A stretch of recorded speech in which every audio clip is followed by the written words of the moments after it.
Welcome back to another episode of Stop the Scroll. I am your host, Heidi Schmidt. I am a social media strategist and agency owner, and I am here to give you a deep dive into everything you need to know to feel successful on social media. So today I wanted to talk a little bit, and this is something that's really been on my mind a lot lately. I've seen a lot of talk about it, and I feel like business owners, whether you're an entrepreneur, solopreneur, whether you have a team, whether you're a team of one, is relatable content. What do I mean by relatable content? I feel like a lot of people just kind of neglect relatable content. They think that all their content has to have a purpose to drive the business forward. They have to always be selling. And here's the thing, on social media, people don't want to be sold to. They don't want to be sold to. They're going there for entertainment. They're going there to just randomly, mindlessly scroll. They're going there for connections. They're not going there because they want to necessarily buy something. Instagram shops and TikTok shops and all that fun stuff. Yes, there is a buying component, especially in the influencer industry. We're not deep diving into that today. We're not talking about creators who are there to specifically like shill cheap shit from China. I'm just going to throw that out there because I'm sorry. I have the opinion that a lot of influencers who have made their following based on like recommendations for Amazon. Like, I don't know. I was a blogger long before the bloggers of today and influencers of today. And it just makes me feel icky. Now, do I follow influencers? Absolutely 100%. But I'm going to use this example before I get into what is relatable content and how you incorporate that into your social media strategy as a business owner. Is there's an influencer who's kind of local to me and she shares fashion, style, all that stuff. I do love me a good, like, relatable fashion style person because I'm always looking for inspiration. I like to shop, not gonna lie. She did a partnership with a boutique that's also local to us that sells like $300 dresses. Now, I personally am not in the market for $300 dresses. I think my like wedding dress probably, and granted this was like 15 years ago, probably cost like $500. So like that's not me. I am not your audience. And then the next post is, five summer dresses from Amazon. And it's like, know your audience. Even for influencers, know your audience. I feel like when you do those kind of partnerships, you're just doing it for the money. But we can talk influencer economy and influencer strategies another time. I'm going to do a little bit of research because it's so different from how you market a business. I don't know. I have mixed feelings. Anyhow, we're talking about relatable content today. And why do we need relatable content? Is because ultimately our customers, like when you are the face of your brand, your customers want to connect with you. They're not just connecting with your brand, and they want to see you. They want to see behind the scenes. They want to connect with you in a more personable, relatable way. For me personally, as an agency owner, I know that 90% of my clients come to me because they are overwhelmed with social media. And you know how I relate to them? I am overwhelmed by social media. I understand their struggles deeply because I too am running a business. I'm in, up to my ears and up to my eyeballs in client work. And I don't make the time as much to market my agency. So I understand the overwhelm of marketing yourself and putting yourself out there. I know that when I do, I get really good results. So I know that I need to prioritize it better for myself, for my business. So, like business owner to business owner, take away my social media agency out of it. I understand their struggles deeply. And when I post about that, they relate to me.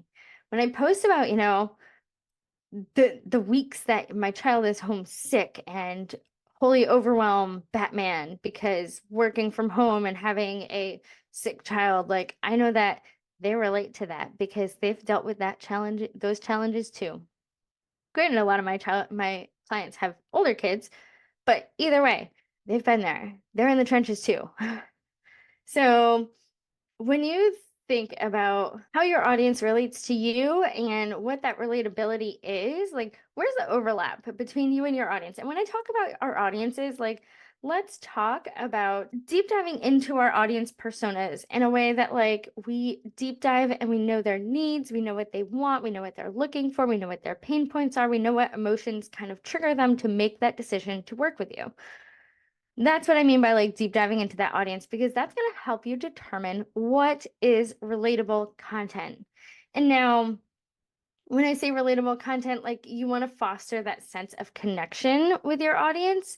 So don't shy away from the struggles. Don't shy away from, yes, social media is a highlight reel, but don't shy away from sharing the behind the scenes, the good, the bad, the ugly.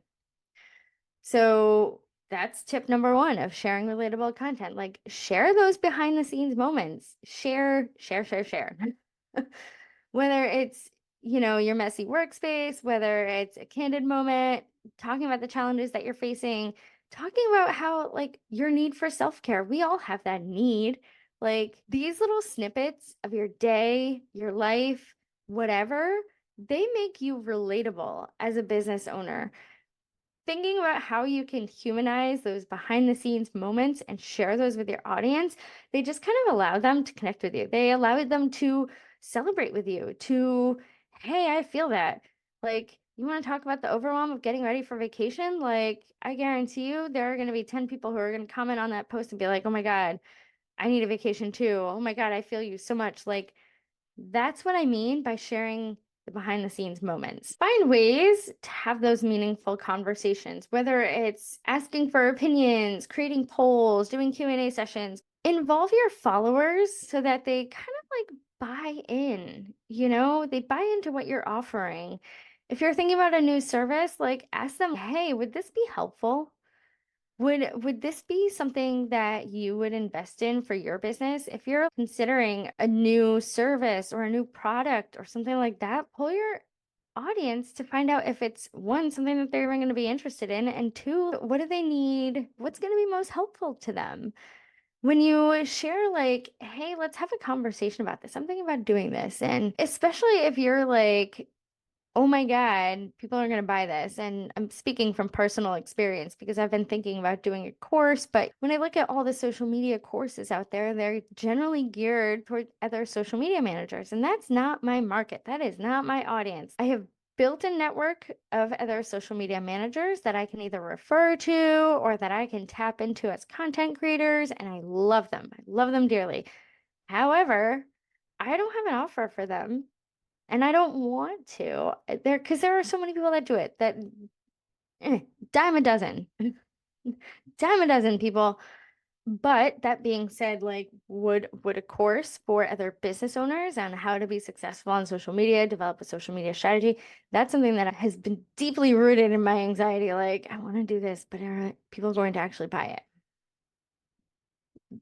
If you have had that struggle with creating an offer or doing something new in your business, can we chat? But talk about those challenges and share the failures, share the things that like as business owners, running a successful business is not just like point A to point B. Like there are so many other points along the way that we can all relate to. So whether you're like B2B or B2C, everyone has challenges. Everyone stumbles. Everyone learns from those challenges.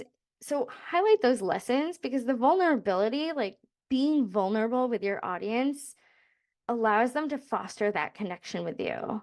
And when I think about the vulnerability of people that I've done business with, like my business coach or a coach that I've worked with in the past, like when they're vulnerable with their audiences, like that's when I connect with them most. Like, oh, I feel that deeply. Like they get me. They get me, they get my challenges, like they've been there too. That's the beauty in sharing the human side of your business, sharing the humanity of all of us. Share different content formats. Not everyone is on social media. And I think, and we've had conversations about email marketing and the importance of it. And I think it's important to recognize that not everyone is on every platform. So when you have say you're putting out a vlog or even a blog or an email newsletter or something like that, like diversifying those content formats acknowledges that you see that your audience isn't always where you are. You've got to kind of be mindful about how your audience uses, I'm going to use internet, how they use the internet, how they digest content. Like, are they people that are on social media or do they not have time for it? I have a client who their audience is on LinkedIn.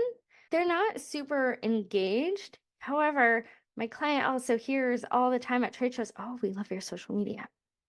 So they're not the type of people that are necessarily going to engage with content on social media, but they're going to be there.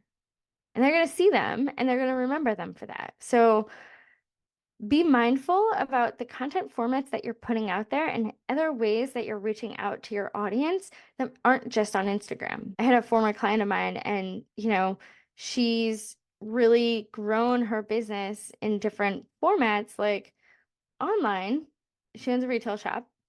And when she started diversifying, like really kind of leaning into her email list, her online sales went through the roof because not everyone sees you on social media.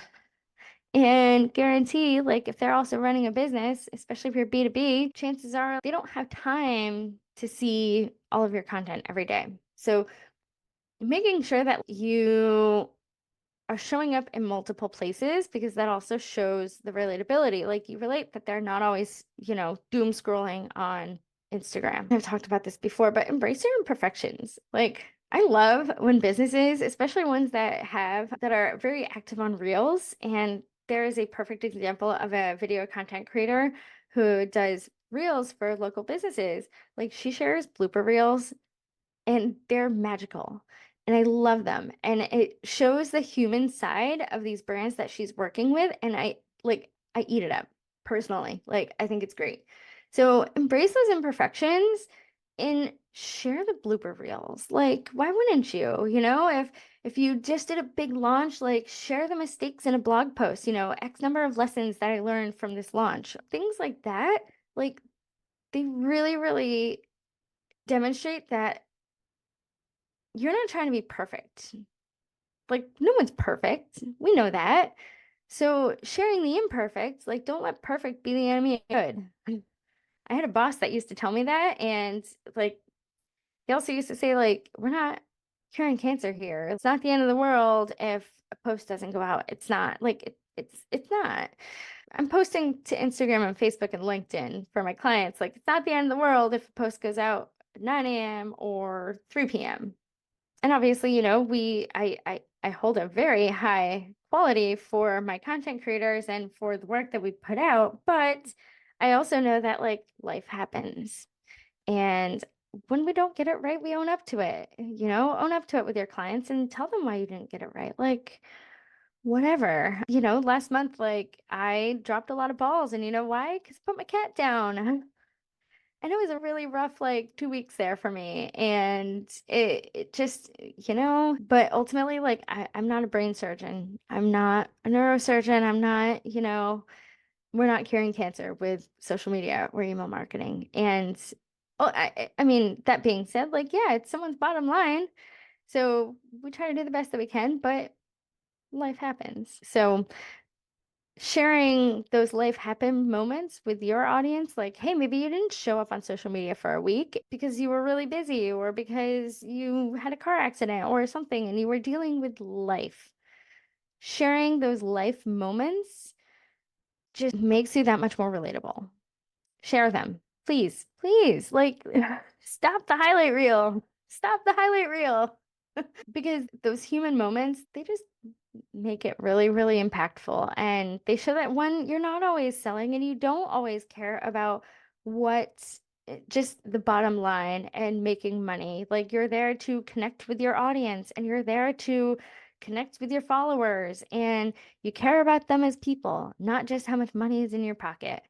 And I think that's really, really powerful from one business owner to another. That's just me. Anyhow, that's kind of some of my favorite ways to just be relatable with your audience. And here's another way to be relatable is don't force it. If you're just showing up for the sake of showing up because you feel like you have to, that's when it just feels inauthentic. It feels forced. It feels like, ugh, you know?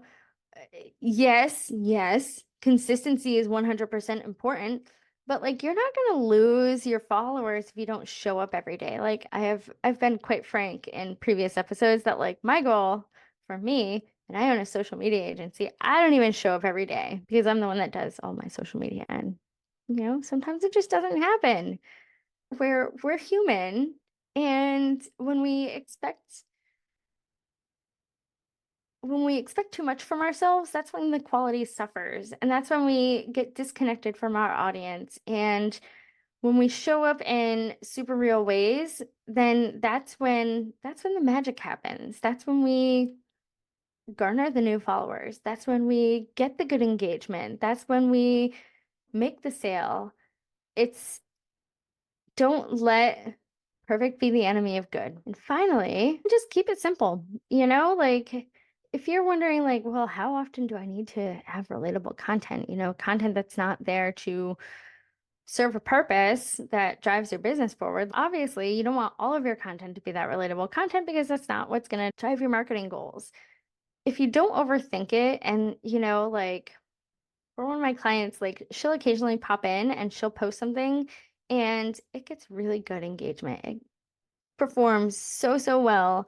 And it allows her to have the ability to be super creative and relatable. Like all of those posts that she puts out when they're on her heart, like those are the relatable posts. And we are here to keep her consistent so she doesn't have to overthink it. And we're here to drive the business forward and share the value of things. But when she shows up and she just posts from her heart, like fully engagement Batman. So don't overthink it. There is social media strategy, and obviously there's a place in every social media strategy for relatable content. Just don't overthink it. And if you're going through a launch and it's really hard, like share about your launch. Absolutely. You want people to buy whatever it is you're selling, your new course, your new digital product, whatever it is. But if you share a little bit from behind the scenes, that's the relatable content, and that's where the magic happens. So keep it simple. Don't overthink it. Share the imperfects and make the connections and diversify your content formats. I think those are the best ways to make that relatable content that's just really gonna be so much more impactful on social media. And more impactful, when I say more impactful, I mean like that connection building content. So that's all for today. Again, I would love to connect on social media. Connect with me on Instagram, on Facebook, visit my website. If you'd like to schedule a strategy session, I will drop a link. And I'm also going to drop a link to my strategy planner, which is a free download. And it just kind of walks you through what you need for your social media strategies.